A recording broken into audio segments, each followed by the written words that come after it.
Okay, general karo leshi chema asehne ma general tiny ya. Jamaka nase asene aten jamaka nase choma asene atene general jama jamaka choma bequaro. Choma bequaro, no? Asene atene general chasi atene jamaka choma libe quaro. So, tini puesema general ka Dudia by ma, Bobby Chido Gomwara. Panma by ma jaro, Jonoru, the Wubantan ye, Kanseku, Jono, 2 pow put, Toroliku, KKKU, Jono, 2 pow KR. Toroliku, KKKU, 2 pow KR. Now Bishop Panma by ma, Ganachua, Etlu Bonsa Mune, Vedua Kazachin Kera. Panma by ma, Dabi me, Blom Aquay Yim Yakeu. Dudia by lep Jansa yo. Digonga Panma by Bonsam met gone secazara. Kazara can take me java, to your lentare a dime. Check them both, what? Chobi later. Eddie gun it the same, Gustuga, bring you kera. Dini boys him out, to chacha Gustu go to no. Gustu go, Jonochi solution, 20 senior Gazama Boa, no. 1,500ဘွဲ့အထိဒီကောင်ကစားထားတယ်။တွေ့ဒီကစားမဘွားတစ်လျှောက်လုံးမှာစီနီယာအတွက်ဂိုးတစ်ခေါက်မှမတွင်းယူဘူးသေးဘူး။ပွဲပေါင်း165ဘွဲ့အထိကစားခဲ့ပြီးပြီ။ဒါပေမဲ့ဒီကောင်ကဂိုးတစ်ဂိုးမှမတွင်းယူနိုင်သေးဘူး။ဂိုးတစ်ဂိုးကြီးမှမတွင်းယူနိုင်သေးတဲ့အတွက်ကြောင့်မို့ဒီနေ့ပွဲစဉ်မှာဂါနာချိုကတွေ့ရဲ့ကျိန်စာကိုဖျက်ပေးလိုက်တယ်ဗျာ။ဖျက်တင်ပေးလိုက်ရတယ်ဂူစတိုရဲ့ခေါင်းတက်တက်လေးပဲ။တခါလဲခေါင်းနဲ့ထိဝင်နေပြီဗျအဲ့လိုပုံစံမျိုးနဲ့ဂါနာချိုကကျွန်တော်ဂူစတိုကိုဖန်တီးပေးခဲ့တာဆိုတော့ဒုတိယပိုင်းကကျွန်တော်ချက်စီအတင်းကိုအနိုင်တေချာသွားစီခဲ့တဲ့ပြောင်းလဲမှုတစ်ခုကအဲ့ပါလဲဆိုလို့ကျွန်တော် STO ဝင်လာတာ STO ဝင်လာလိုက်တဲ့အတွက်ကြောင့်မို့ချက်စီအတင်းကစားပုံဝါရှယ်ကောင်းလာမင်းနဲ့ဗျအချိတ်အဆက်တွေတော်တော်လေးကိုကောင်းခဲ့တော့ကိုကျွန်တော်တွေ့ရတယ်ဆိုတော့ဒီပွဲစဉ်ကဒီလက်မကောင်းဘူးလို့တော့ကျွန်တော်မပြောချင်ဘူးဘာကြောင့်လဲငကိုဂရီကနီးပြတ်က plan ဆွဲထားတာကဒီလက်နဲ့ပဲသူကပွဲထွက်မှာတစ်ဖက်မှာလည်းပြိုင်ဘက်အတင်းတွေကလည်းတွက်ဆထားပြီးသားချက်စီအတင်းကဒီလက်နဲ့ပွဲထွက်လာမှာပဲဆိုပေပုံမှန်အတိုင်းပဲပြိုင်ဘက်အတင်းကတွက်ဆပြီးမှသူတို့ကချာနာကြီးကိုအစီအစဉ်ဆွဲခဲ့တာကိုကျွန်တော်တွေ့ရတယ်ဒါကြောင့်မို့ချက်စီအတင်းတော်တော်လေးကိုအခက်အခဲတွေ့ရတာဒါပေမဲ့ကျွန်တော်ချက်စီအတင်းမှာဘယ်လိုပြောမလဲဗျာကျွန်တော်ချက်စီအတင်းမှာအပြောင်းလဲပြုတ်လို့ရတဲ့ကစားသမားတွေကအရန်ကိုများတယ်အရန်ကိုများနေတဲ့အတွက်ကြောင့်မို့ဒီလက်ကိုသူတို့ကလှုပ်လို့မရအောင်ကတ်ထားမယ်ဆိုလို့ရှိရင်ကျွန်တော်တို့မှာဖွက်ဖဲတစ်ခုဖြစ်တဲ့ကျွန်တော် STO ရှိအောင်မယ်ဆိုတော့ STO ထည့်လိုက်တဲ့အတွက်ကြောင့်မို့ကျွန်တော်ဂျောက်ပက်ထရိုကသူကပုံမပြီးမှလှုပ်လို့ရသွားတယ်ဗျာနက်တိုကအထောင်တိုက်စစ်ညမှာဝင်ကစားစဖြစ်ပေါ့နော်မမျော်လင့်ထားတဲ့အရာတွေဖြစ်ပျက်သွားတဲ့အတွက်ကြောင့်မို့ဝူဘဟန်တန်နဲ့ဘာမှမတက်နိုင်တော့အဲ့လောက်ထိကိုကျွန်တော်တို့ဒုတိယပိုင်းမှာကောင်းသွားခဲ့တာဗျဆိုတော့ဂါနာချိုကပဲနောက်ထပ်ဒုတိယအလုံးကိုထပ်မံပြီးမှသူကဖန်တီးပေးတယ်နက်တိုတွင်းသွားတဲ့အလုံးတော့မသိသူဖန်တီးပေးသွားခဲ့တာကိုကျွန်တော်တွေ့ရတယ်ဆိုအရန်ကိုကောင်းပါတယ်ဂါနာချိုဒီနေ့ပွဲစဉ်မှာတော်တော်လေးကိုကောင်းတာကျွန်တော်တို့သူကဂိုးသွင်းလို့ရှိရင်ကျွန်တော်အမြဲတမ်းတည်ဖြစ်တယ်ဒါပေမဲ့ဒီနေ့ပွဲစဉ်မှာတော့သူဂိုးတော့ရချင်ပါတယ်ဆရာသမားတော့ဂိုးတော့ရချင်ပါတယ်ကျွန်တော်လည်းသူ့ကိုဂိုးတွင်းခိုင်းစီချင်ပါတယ်ဒါပေမဲ့ကံမကောင်းစွာနဲ့ပဲဖန်တီးပေးပုံမှုနှစ်ကြိမ်နဲ့ပဲသူကြည်နှက်လိုက်ရတယ်ဗျဆိုတော့ဒီနေ့ပွဲစဉ်က man of the match ကိုတော့ဂါနာချိုတော့ရတဲ့နေလို့တော့ကျွန်တော်မြင်တယ်ဆိုတော့ SCVO ကိုလည်းကျွန်တော်တော်တော်အားရတယ်ဂါနာချိုလည်းအားရလို့ကျွန်တော်တို့ဂိုးအရက်မိုးခေါင်နေတဲ့ကျွန်တော်တို့ဂျောက်ပက်ထရိုကလည်းဂိုးပေါက်ပြန်လဲတွေ့တယ်နက်တိုးကလည်းဂိုးပြန်လဲတွေ့တယ်ဆိုတော့ကျွန်တော်ချက်စီအတင်းရဲ့ဒီနေ့ပွဲစဉ်ကတော်တော်လေးကိုခြုံမြင်တယ်ဒုတိယပိုင်းမှာပဲတော်တော်လေးကိုခြုံမြင်သွားတယ်ဗျပထမပိုင်းဒါဒီပုံစံတိုင်းတာကျွန်တော်ဆက်ကစားမယ်ဆိုလို့ရှိရင်တေချာပေါ့ကျွန်တော်တို့ချက်စီပရိသတ်တွေကတော့ချက်စီအတင်းကိုဆဲရဖို့ပဲရှိတယ်ဒါပေမဲ့ကံကောင်းထောက်မှစွာပဲ STU ရဲ့သူ့ရဲ့ပွဲအဖြေကိုပြောင်းလဲနိုင်စွမ်း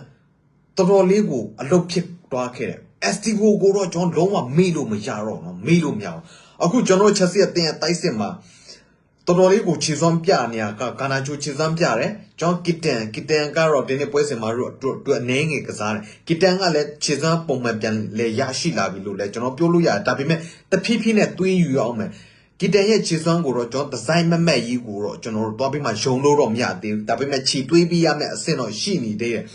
ကျွန်တော်ဒီလက်ကပြန်လဲလာပြီပြန်လဲပါဝင်လာပြီဒါပေမဲ့ပုံမှန်ခြေစွမ်းတော့မရသေးပေမဲ့လဲကျွန်တော်တို့ကပွဲတပွဲရဲ့အနေအထားပေါ်မှာမူတည်ပြီးမှသူ့ကျွန်တော်တုံးလို့ရတယ်နောက်ပြီးရှင်ဂျောက်ပက်ထရိုကဂိုးပေါက်ပြန်လဲတွေ့လာပြီဆိုတော့ကျွန်တော်ချက်စီအတင်းမှာအပေါင်းလက္ခဏာဆောင်တဲ့အရာတွေတော်တော်လေးကိုများနေပြီဗျဆိုတော့ကျွန်တော်ချက်စီအတင်းကလက်ရှိအချိန်မှာအစစ်နှစ်နေရာမှာကျွန်တော်ရက်တည်နေတယ်ဆိုတော့မမျှော်လင့်ထားပါဘူးကျွန်တော်တို့လည်းအဲ့လောက်ထိမှဖြစ်နိုင်မယ်လို့ကျွန်တော်မမျှော်လင့်ထားဘူးဒါပေမဲ့အစစ်နှစ်ရတဲ့အတွက်ကြောင့်မို့ကျွန်တော်ကျင်းနဲ့ပို့ပြီးမှကျင်းညနဲ့ဝမ်းသာစရာကဂါနာချိုရဲ့ခြေစွမ်းကိုပဲကျွန်တော်တော်တော်လေးကိုကျင်းနဲ့အားရဝမ်းသာဖြစ်မိတယ်ဗျစံချက်ကိုတော့ကျွန်တော်ဘာမှပြောစရာလို့မလိုဘူးကုဆိုကလည်းတင်းတဲ့ပွဲစဉ်မှာစူးစမ်းပြီးမှသူကစားတယ်ကုဆိုကအရင်ကပုံစံမျိုးလောက်မဟုတ်တီးပေမဲ့ကုဆိုကစူးစမ်းပြီးမှကစားတာကိုတော့ကျွန်တော်အတိမတ်ပြုတ်ပေးရမယ်တစ်ဖက်မှာလည်းကျွန်တော်တို့ဒီနေ့ပွဲစဉ်မှာ clean sheet ရသွားတယ်ကျွန်တော်ဒီဆရာသမားနှစ်ယောက်ဖြစ်တဲ့ဖိုးဖာနာနဲ့ပြီးလို့ရှိရင်ချာလိုပါဝဲကျွန်တော်နည်းနည်းတော့ချီကျူးရမှာပဲဒါပေမဲ့ဒီကောင်နှစ်ကောင်တော့ကျွန်တော်အမြဲတမ်းကြီးတော့တိတ်တော့မချီကျူးရဲဘူးဘာကြောင့်လဲဆိုအမှားမကြာခဏစက်တက်ကျူးလွန်တယ်ကျွန်တော်ခိုခိုရလာကတော့လုံးဝပြောစရာမရှိပါဘူးအခန်းစစ်ကွင်းလေတိုက်စစ်မျှတအောင်ပြောင်းကစားနိုင်အစုံနှစ်ခုပါတဲ့ကစားမအနေနဲ့တော့မှကျွန်တော်မြင်လို့ရတယ်ဗျကျွန်တော်ဒီ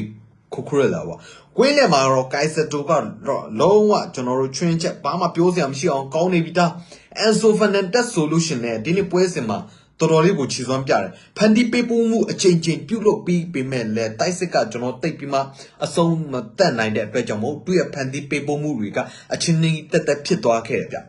ျဆိုတော့တိုက်စစ်ပိုင်းမှာဆိုတော့ကျွန်တော်ပြောခဲ့ပြီးပါပြီကျွန်တော်ဒီနေ့လူငယ်တိုက်စစ်ကစားမှဖြစ်တဲ့ Green U Solution နဲ့အမှ Solution တော့သူနှလုံးအောင်ရတဲ့နဲ့နော်ကိုတွင်းကိုနှစ်ကိုတော့မှသူရတဲ့အနေထားမှာရှိရတာနဲ့သူအဆုံးမတက်နိုင်ခဲ့ဘူးဒါပေမဲ့သူ့ရဲ့ကစားပုံတော့ကျွန်တော်အားရကျဉ်းနေပါတယ်ခက်တာကသူကအဆုံးတက်ညက်နေအဆုံးတက်ကတော့ပုံစံအရင်ပုံစံအတိုင်းပဲသူတက်မလာသေးဘူးဆိုတော့ဒီအရာကိုတော့ကျွန်တော်ချက်စီအတင်းကနည်းနည်းလေးတွေးပြီးဖို့လိုအပ်တယ်ကျွန်တော် junior အပြောင်းရွှေ့မှာရောက်တဲ့အခါမှာတော့သူ့ကိုအငှားဖြစ်ပေါ့နော်ကျွန်တော်တခေါက်ပြန်လဲပြီးမှစီလွတ်တာကောင်းနေမယ်။ဘာကြောင့်လဲဆိုလို့ရှိရင်ဒီလူငယ်ကစားမကပွဲထွက်ခွင့်လိုအပ်နေသေးတယ်။ကျွန်တော်တို့ချက်စီအတင်းမှာဆက်ပြီးထိန်းထားမယ်ဆိုလို့ရှိရင်တော့ဘာမှတိုးတက်လာမှာမဟုတ်ဘူး။ဒါကြောင့်မို့ကျွန်တော်တို့သူ့ကို100ဒီလောက်တော့အငှားချလိုက်မယ်ဆိုလို့ရှိရင်တော့သူ့ခြေစွမ်းကတော်တော်လေးကိုတိုးတက်လာလိမ့်မယ်လို့တော့ကျွန်တော်မျှော်လင့်တယ်။ပက်ထရိုနဲ့ဒီလက်တွဲထားလို့မရဘူး။တွဲထားလို့မရတာမဟုတ်ဘူး bro ရေတွဲလို့ရတယ်။ဒါပေမဲ့ဒီနေ့ပွဲရဲ့ဖြေပေါ်အခြေအနေပေါ်မှာပဲကျွန်တော်မူတည်တယ်တခါလေကြောက်လို့ရှင်ဂျောက်ပက်ထရိုပဲကျွန်တော်တွားပြီးမှအားကိုးလို့မရဘူးအဲ့လိုပုံစံမျိုးဆိုလို့ရှင်တော့ကျွန်တော်တိုင်ပတ်သွားတဲ့ပွဲတွေလည်းရှိတယ်ဗျဆိုတော့ဒီလက်ကိုလည်းကျွန်တော်အမြဲတမ်းသုံးလို့လည်းမရဘူးဆိုတော့ကျွန်တော်ဒီနေ့ပွဲမှာတွေ့မြင်ရတဲ့အတိုင်းဒီနေ့ပွဲစဉ်မှာလို့ဆိုလို့ရှင်ဒီလက်ကသုံးလို့မရဘူးဂျောက်ပက်ထရိုကတော့အလုပ်ဖြစ်တယ်စဖြစ်ပေါ့နော်လာမယ့်ပွဲစဉ်မှာဂျောက်ပက်ထရိုကအလုပ်မဖြစ်ဘူးဒီလက်ကအလုပ်ဖြစ်တယ်စဖြစ်ဒီလိုပုံစံမျိုးတွေဖြစ်လာလိမ့်မယ်ဆိုတော့အကြောင်းကိုကျွန်တော်ပြောတာမဖြစ်မနေကျွန်တော်တို့မှာတိုက်စစ်အထောင်တိုက်စစ်မှုတူရှိဖို့လိုအပ်တယ်ဆိုတော့ဘလို့ပဲပြောပါဒီနေ့ပွဲစဉ်မှာတော့ကျွန်တော်အာဆင်နယ်တည်ကြတယ်မန်ချက်စတာယူနိုက်တက်တည်ကြတယ်ဒီအသင်းကြီးတွေတည်ကြလိုက်တဲ့အတွက်ကြောင့်မို့ကျွန်တော်တို့အနိုင်ရလိုက်တယ်ဗျာဒီလိုအနိုင်ရလိုက်တဲ့ပွဲစဉ်ကကျွန်တော်တို့ကအချိုးပေါ်မှာဗာလေတခါလောင်းလာကျွန်တော်တို့မြန်မာစကားပုံရှိရဗျာကျွန်တော်မတိရအဲ့ဒီစပုံတော့ကြားဘူးတာပါတယ်ဒါပေမဲ့ကျွန်တော်တိတ်မပြောတတ်ဗျာဆိုတော့အဲ့ဒီစပုံအတိုင်းပဲပေါ့နော်ကျွန်တော်တော်တော်လေးကိုချုံမြိန်ပါတယ်ဒီနေ့နိုင်ပွဲကတော်တော်လေးကိုချုံမြိန်တယ်ကျွန်တော်ကတိတ်ချမယ်လို့တော့မှကျွန်တော်ထင်ထားခဲ့တာဒါပေမဲ့ကန်ကောင်းထောက်မစွာ Estivo ရဲ့ဒီဘယ်လိုပြောမလဲပွဲအပေါ်မှာသူဘယ်လောက်ထိမှသူ တွေ့အရှင်ဝါကဘလောက်ထမတက်ရောက်နေပြီလဲဆိုပြီးမှထက်မှန်ပြီးမှပြားထားတဲ့ပွဲလို့တော့မှကျွန်တော်တင်စားလို့ရလို့ကာနာချိုရဲ့ခြေစွမ်းအစစ်မှန်ပြန်လဲရရှိလာပြီလို့လဲကျွန်တော်တင်စားလို့ရတဲ့ပွဲတစ်ပွဲလဲဟုတ်တယ်ဗျဆိုတော့အခုချိန်ကတော်တော်လေးကိုညံ့နေပြီဗျာဆိုတော့အလုံးကျွန်တော်လောက်နေပဲဆုံးတက်ပြီးမဲ့အကယ်မနေ့ပြန်ကြလို့ရှိရင်ကျွန်တော်အချိန်ရလို့ရှိရင်ကျွန်တော်ဗီဒီယိုလေးလုပ်ပြီးမှကျွန်တော် page မှာကျွန်တော်ပြန်လဲတင်ပေးမယ်ဆိုတော့အားလုံးပဲကောင်းတော့နက်နက်ခင်းပါလို့တော့အခုမနေ့ပိုင်းလဲရောက်နေပြီဆိုတော့အားလုံးပဲကောင်းတော့မနေ့ခင်းပါလာမဲ့လာမယ့်ရက်တွေကြာလို့ရှိရင်လည်းကျွန်တော်စူးစမ်းပြီးမှဗီဒီယိုလုပ်ပြီးမှကျွန်တော် page မှာကျွန်တော်ပြန်လဲတင်ပေးမယ်ဆိုတော့လာမယ့်နေ့မှပဲကျွန်တော်ပြန်လဲစုံတွေ့ကြရအောင်လို့နော်